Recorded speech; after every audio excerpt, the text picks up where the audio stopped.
So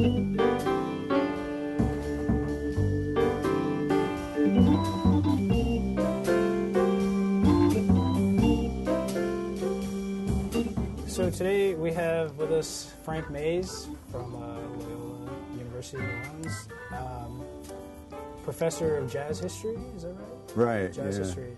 How did you get involved with teaching jazz? I know like you have a lot of experience with jazz, but how did you start teaching it? Well, I was actually in Los Angeles, California at the time, and I was on a gig, and a bunch of saxophone players and I were hanging out outside, and they said, "Oh, I have a teaching job, but I don't want to do it anymore. So, does anybody want to do it?" And I didn't say anything. I said nothing. And I waited for him to ask it again. Finally, on the third time he asked it, I said, "Okay, I'll do it." And that was how I started. Okay. Your class, I took your class last semester, and it seems like we just started with early jazz and went on, you know, throughout all genres of jazz. Do you have like a favorite type of jazz? Like, you have a favorite, you know, do you just like all of it? Or? Yeah, I like basically all music. Anything that's done with love and heart, I like. You know, music of the world that's that way. And jazz always seemed to have an abundance. It's self-expression. And ever since I was a kid, I noticed that jazz musicians I would see live would always be smiling and happy before and after the job. So I said, maybe I should do something like that. Yeah. So you play a lot of jazz with your wife, Cindy. Right. And you got one called the Maze too. Can you tell us about that? Well, all our life we have wanted to do this, and we've gotten to work here in New Orleans with some incredible people, from Dave Bartholomew, Alan Toussaint, Al Boletto, and we have massive experience, and now everybody seems to be too old to get gigs anymore, so we find ourselves out there by ourselves. And it's tough. It's tough getting gigs for the first time. But you'll still get gigs like around the country, though, sometimes, though, right? Yeah, we travel. We try to set up things like in North Carolina and Texas. We've been both of those places. What kind of music do you guys play at your shows?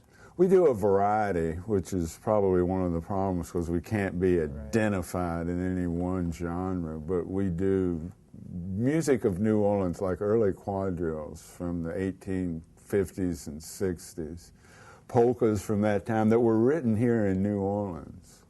And then we start with the early jazz that came from here. We do ragtime pieces, then we go into swing, and we get into, we have original tunes which might be considered New Orleans R&B style music. That's cool. Yeah. And you play saxophone? Saxophone, clarinet, and flute. Okay. And my wife plays all that as well, and we both play keyboards, and we both sing now. Now you have a history with music, the music industry, like outside of jazz, though. Like, as I remember. Yeah, we've played a lot of shows. I mean, when we were first married and up through moving here, we used to play with the Circus when it would come, Ringling Brothers. What was that like? It was incredible, the stories you would get from circus people. I mean, things that would never happen to anybody else. Do you have any particular circus stories in mind? Well, one of them was a story from the Cole Brothers Circus, where instead of riding on the train, they caravan in their vehicles. And the band leader was there with his family. It was the summertime. He had his kids, and they ran off the road in Maryland.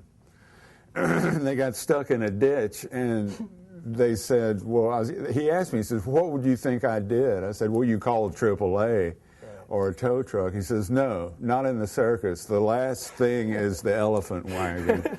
And they bring that to where your car is, and they get an elephant out, and he pushes your car out of the ditch.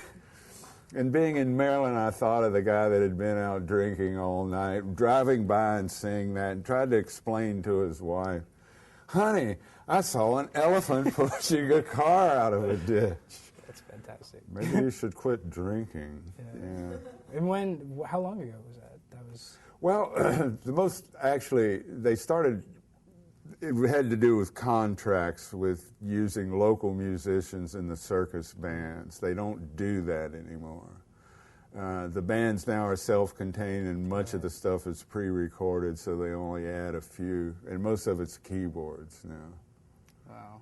But they used to add like 10 or 15 local musicians with all the horns. Ringling Brothers did that, and it was a lot of fun. Yeah. You traveled all around the country with this? We didn't travel. We just did it when they came either to New Orleans or Raleigh, North Carolina. So they would pick up like local bands and things Right, like that? local musicians to play in their bands. Very cool. Yeah, and it was a hard gig. It was really hard. And then we've played ice shows.